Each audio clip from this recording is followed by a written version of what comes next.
ঈদের আনন্দ বহুগুণ বেড়ে যায় যখন আমরা সমস্ত কাছের মানুষগুলো একত্রিত হই। তো এটা ছিল ঈদের দুদিন পর আমাদের ঈদ পরবর্তী পারিবারিক আয়োজন। আর এই আয়োজনের কেন্দ্রবিন্দুতে ছিল আমার মেজো ভাসুরের একমাত্র মেয়ে।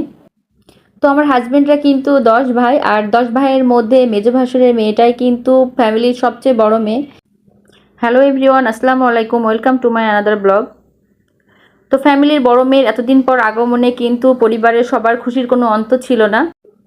তো ওর আগমন উপলক্ষেই কিন্তু আমাদের আজকের সমস্ত আয়োজন। তো এই আয়োজনের শুরু থেকে শেষ পর্যন্ত ছিল কিন্তু অনেক বেশি মজা। তো আমরা আয়োজনটা শুরু করেছিলাম বিকাল থেকে, আর আয়োজনটা কমপ্লিট করতে করতে কিন্তু রাত হয়ে গিয়েছিল।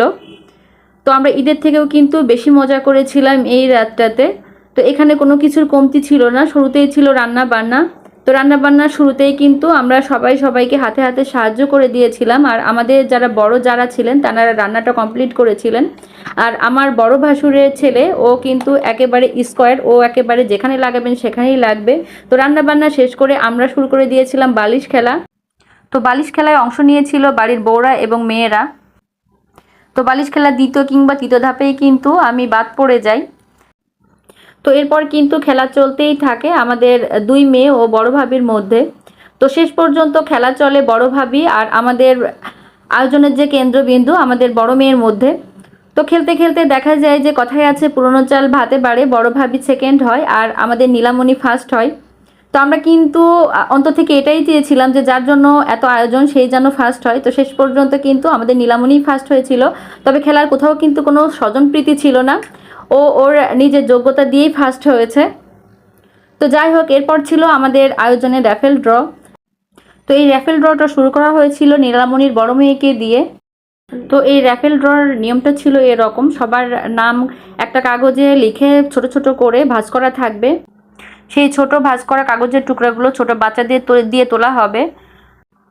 তো কাগজটা তোলার পরে কাগজে যার নাম উঠবে তাকেই কিন্তু পুরস্কার দেওয়া হবে। তো এখানে কিন্তু কাউকে নিরাশ করা হয়নি, মোটামুটি সবার নামই লেখা ছিল। তবে যার যার নাম উঠেছে তারাই শুধুমাত্র পুরস্কার পেয়েছে। আর সবার শেষে ছিল সান্ত্বনা পুরস্কার, যারা একেবারেই কিছু পায়নি তাদের জন্য কিন্তু এক পিস করে মগ দেওয়া হয়েছিল। আর এরপর ছিল বাচ্চাদের একটা পর্ব, ছোট বাচ্চারা যেহেতু আছে বাড়ির, ছোট বাচ্চারা যেন মন খারাপ না করে তাদের জন্য কিন্তু সবার জন্য একটা করে মগের ব্যবস্থা করা হয়েছিল। তো এই সমস্ত পুরস্কারের সমস্তটাই ব্যবস্থা করেছিল কিন্তু আমাদের বাড়ির একমাত্র জামাই অর্থাৎ নীলামণির হাজব্যান্ড।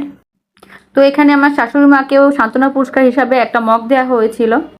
তো এরপর ছিল যারা বালিশ খেলায় ফার্স্ট সেকেন্ড হয়েছিল অর্থাৎ বড় ভাবি আর নীলামণি, ওদের পুরস্কার।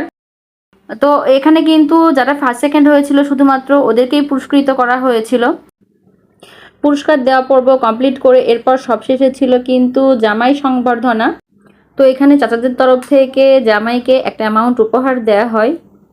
তো জামাই মেয়েদের খাওয়া দাওয়ার ব্যবস্থা করা হয়েছিল ডাইনিংয়ে, আর আমরা কিন্তু সবাই একেবারে ফ্লোরিয়ে বসে গিয়েছিলাম। তো এরকম দিন আমাদের মাঝে ফিরে আসুক বারবার, আমরা এরকম দিনের আবার অপেক্ষায় থাকলাম। তো খাওয়া দাওয়া পর্ব শেষ করে সবার থেকে বিদায় নিয়ে নিয়েছি। আজকে ভিডিওটা এ পর্যন্তই ছিল। সবাই ভালো থাকবেন, সুস্থ থাকবেন। আল্লাহ হাফেজ, আসসালামু আলাইকুম।